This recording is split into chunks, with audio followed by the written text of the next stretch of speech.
So let's talk about how to track your food. So I want you to download MyFitnessPal from your app store. It's a free app and it's the most commonly used resource for people who want to get on top of their nutrition and bring some flexibility to their life. So it's a free app. All you got to do is download it and then input your details, i.e. your name, your weight, your goal, your lifestyle, your training history, etc. Fill out all the details and then it's going to fire up a number for you that it wants you to work at. But typically MyFitnessPal and these apps want you to lose weight as quickly as possible. So I want you to work off the number that I have suggested that you work off. So to do this, you go into your goals, into your nutrition goals. In your nutrition goals, this is where you change up the calories to what I have suggested. So you just go in and whatever the number it is, so say 1600, you change it to whatever number I have prescribed you.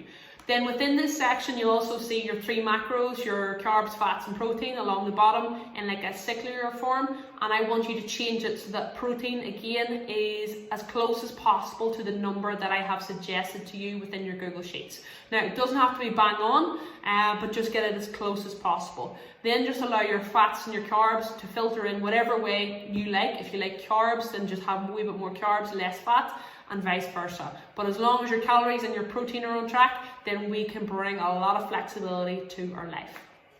So stage 1 of this is just simply for tracking for 7 days. Now some of my clients track for life, some of them only track for a short period of time, just as an education platform to get a better understanding as to what's in foods and what they're missing out on and what they need a wee bit more of. But I want you to track for 7 days. If at the end of the 7 days you've gained weight, then your calories are too high.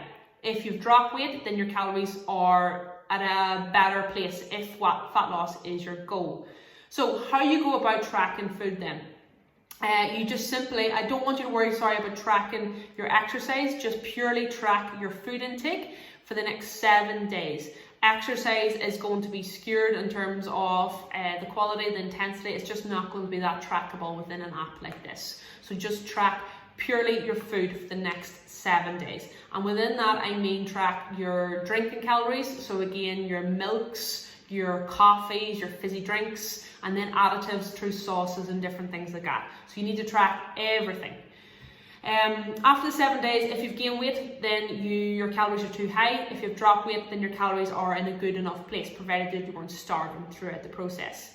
So how you go about tracking your foods on a daily basis is you simply just head into the search bar, whatever food it is, so breakfast, say oats, berries, you just pop it in and then you change up the portion.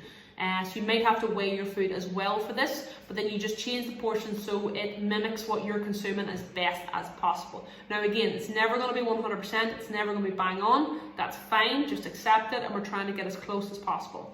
Typically, you're going to search for foods that have the wee green tick, I think, and they're more or less verified foods. So they are, if they're giving your calories for X, then that's more or less bang on.